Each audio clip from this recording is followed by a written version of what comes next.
दोस्तों, मैं आशीष कुमार अपने YouTube channel Bihar GK tricks में आपका स्वागत करता हूं।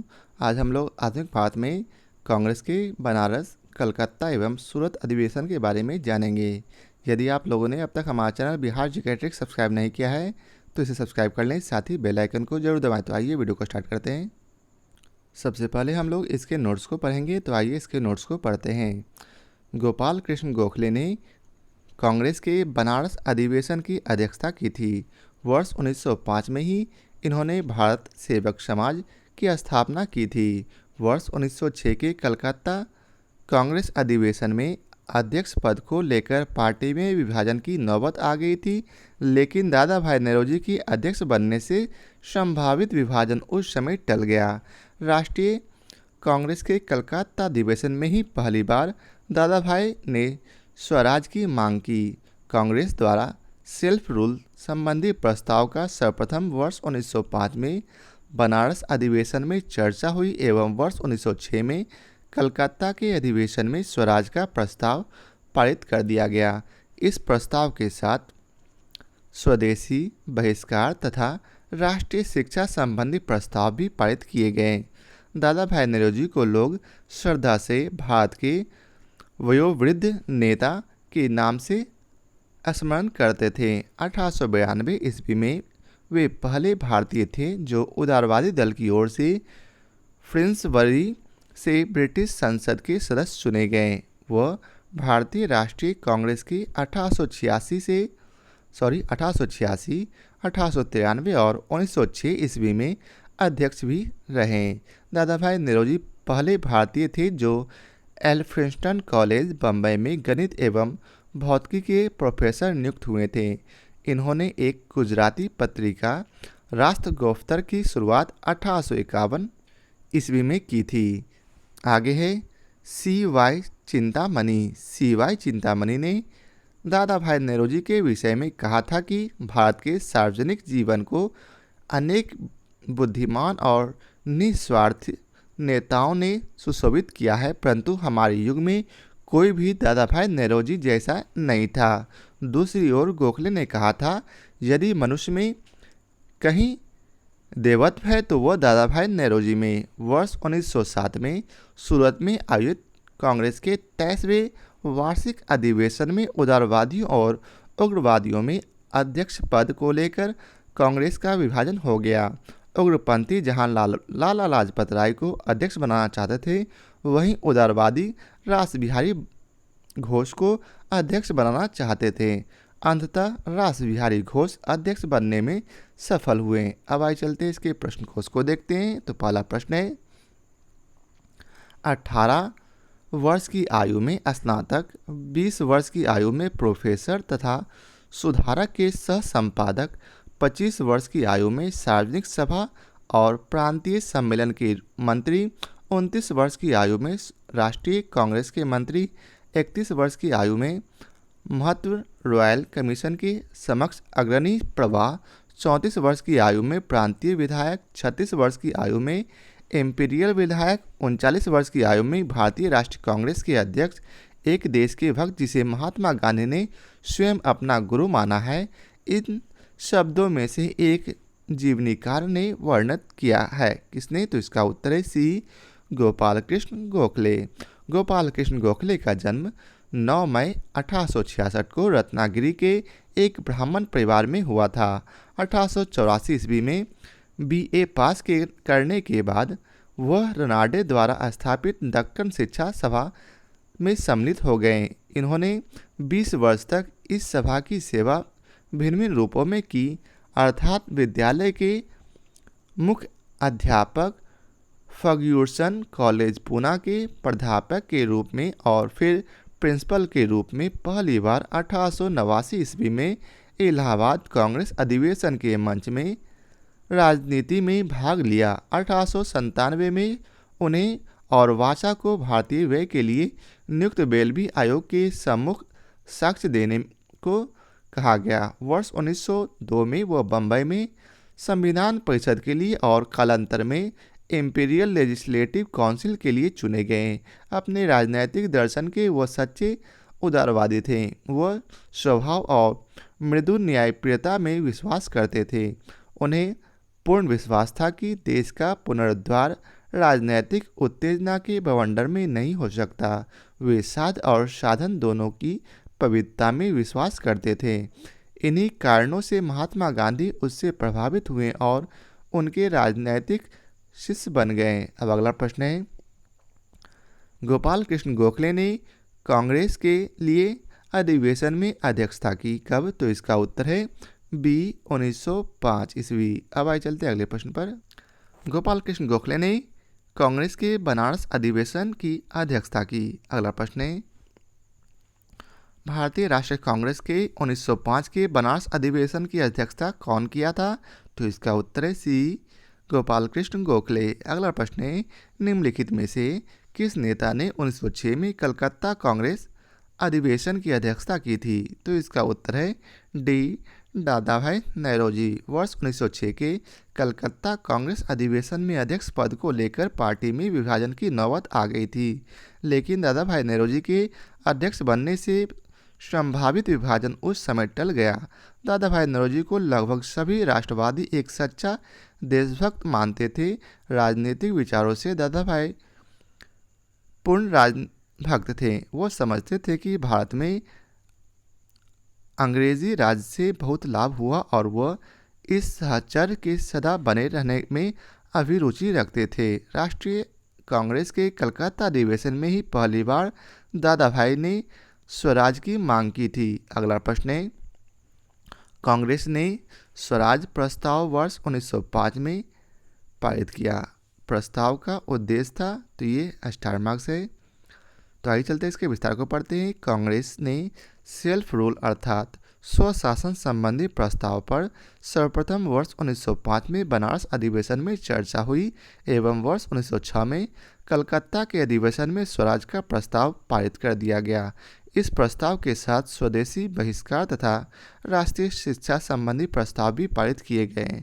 अगला प्रश्न है, स्वराज को बतौर राष्ट्रीय मांग के रूप में सर्वप्रथम रखा था। तो इसका उत्तर है सी दादा भाई नौरोजी ने। अब आइए चलते हैं अगले प्रश्न पर।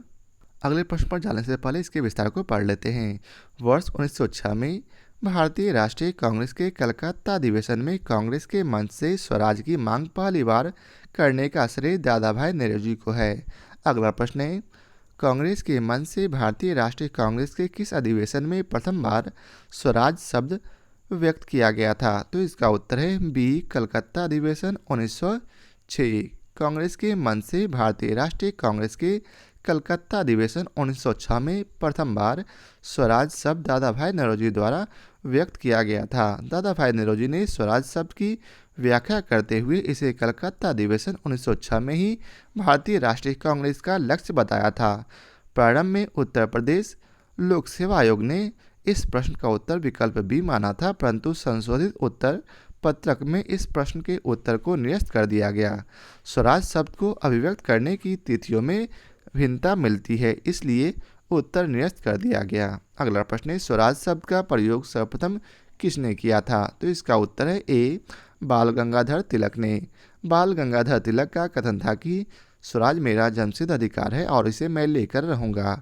हालांकि स्वराज शब्द का सर्वप्रथम प्रयोग प्रयोग दयानंद सरस्वती ने किया था, किंतु दिए गए विकल्पों में तिलक ने ही पहली बार स्वराज की मांग का समर्थन किया। अगला प्रश्न है, दादा भाई नौरोजी आमतौर पर किस नाम से जाने जाते थे? तो इसका उत्तर है D grand old man of India. दादा भाई नौरोजी को लोग श्रद्धा से भारत के वयोवृद्ध नेता के नाम से स्मरण करते थे। 1892 ईस्वी में वे पहले भारतीय थे जो उदारवादी दल की ओर से फिन्सबरी से ब्रिटिश संसद के सदस्य चुने गए। वह भारतीय राष्ट्रीय कांग्रेस के 1886 ईस्वी, 1893 ईस्वी और वर्ष 1906 ईस्वी में अध्यक्ष भी रहे। CY चिंतामणि ने दादा भाई नौरोजी के विषय में कहा था कि भारत के सार्वजनिक जीवन को अनेक बुद्धिमान और निस्वार्थ नेता ने सुशोभित किया है, परंतु हमारे युग में कोई भी दादा भाई नौरोजी जैसा नहीं था। दूसरी ओर गोखले ने कहा था, यदि मनुष्य में कहीं देवत्व है तो वह दादा भाई नौरोजी में है। अब आइए चलते अगले प्रश्न पर। तो अगला प्रश्न है, भारत में ग्रैंड ओल्ड मैन की संज्ञा किसे दी जाती है? तो इसका उत्तर है ए दादा भाई नौरोजी। अगला प्रश्न है, इनमें से किसे दी ग्रैंड ओल्ड मैन के नाम से जाना जाता है? तो इसका उत्तर है सी, दादा भाई नौरोजी। अगला प्रश्न है, निम्नलिखित में से कौन सा कथन दादा भाई नौरोजी के विषय में सत्य नहीं है? तो इसका उत्तर है डी, वे ब्रिटिश पार्लियामेंट के सदस्य के रूप में अनुदारवादी पार्टी के टिकट पर चुने गए थे। ये बिल्कुल गलत है। अब आइए चलते इसके विस्तार को पढ़ते हैं। दादा भाई नौरोजी 1892 ईस्वी में ब्रिटिश पार्लियामेंट के सदस्य के रूप में उदारवादी पार्टी के टिकट पर चुने गए थे। अगला प्रश्न है, दादा भाई नौरोजी के विषय में निम्नलिखित में से कौन सा एक कथन असत्य है?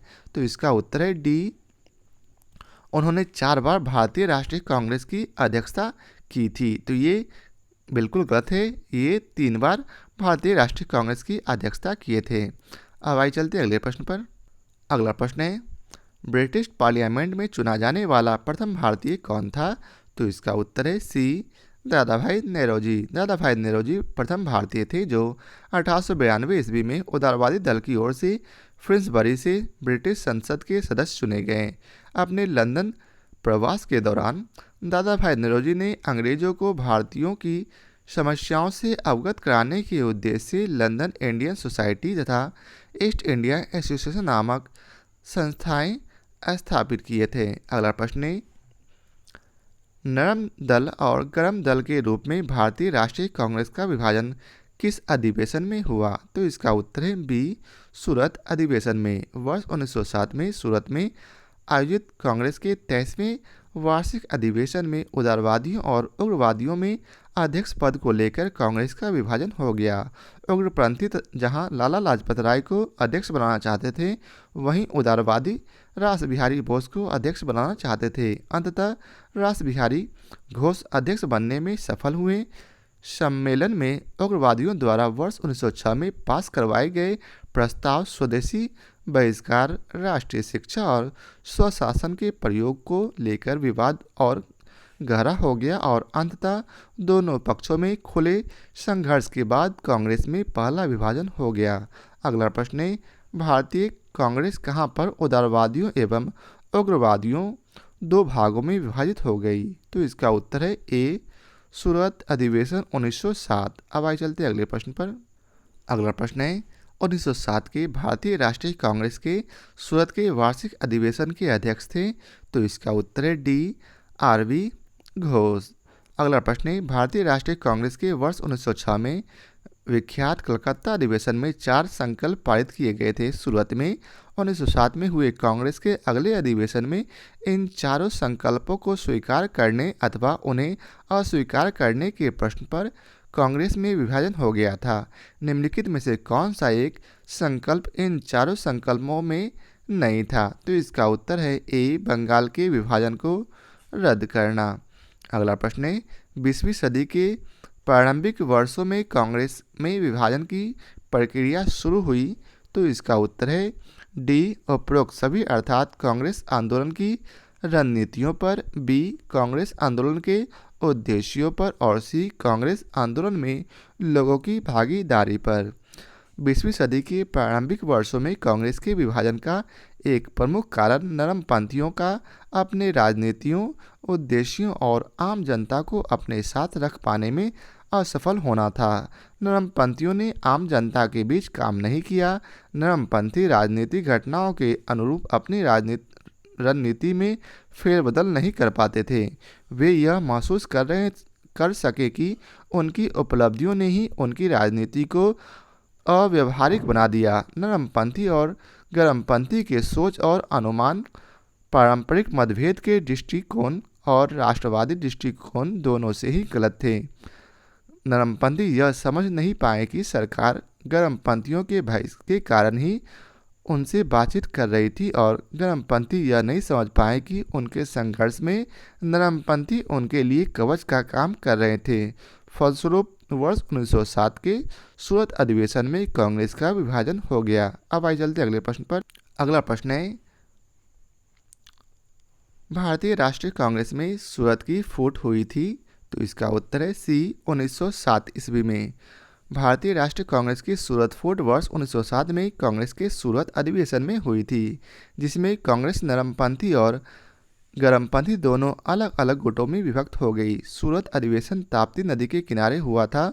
सूरत के विभाजन में गर्म दल का नेतृत्व बाल गंगाधर तिलक ने किया था। अगला प्रश्न है, भारतीय राष्ट्रीय कांग्रेस का प्रथम विभाजन कब हुआ? तो इसका उत्तर है ए 1907। सूरत विभाजन का नेतृत्व किया था किसने? तो इसका उत्तर है सी तिलक ने। अगला प्रश्न है, वर्ष 1907 में सूरत में भारतीय राष्ट्रीय कांग्रेस के विभाजन का मुख्य कारण क्या था? तो इसका उत्तर है बी, अर्थात अंग्रेजी सरकार के साथ नरमपंथियों की वार्ता करने की क्षमता के बारे में चरमपंथियों में विश्वास का अभाव। वर्ष 1907 में सूरत में भारतीय राष्ट्रीय कांग्रेस के विभाजन का मुख्य कारण था अंग्रेजी सरकार के साथ नरमपंथियों की वार्ता करने की क्षमता के बारे में चरमपंथियों में विश्वास का अभाव। सूरत अधिवेशन में चरमपंथी लाला लाजपत राय को अध्यक्ष बनाना चाहते थे, जबकि उदारवादी रास बिहारी घोष को अध्यक्ष बनाने के पक्षधर थे। अंततः रास बिहारी घोष अध्यक्ष बनने में सफल हुए। अब आइए चलते अगले प्रश्न पर। ये आज के वीडियो का आखिरी प्रश्न था। आशा करता हूँ आप लोगों को हमारा यह वीडियो पसंद आया हो। यदि आप लोगों को हमारी यह वीडियो पसंद आया हो तो इसे लाइक और शेयर जरूर करें। फिर मिलते हैं नए चैप्टर के साथ। आज के लिए बहुत बहुत धन्यवाद।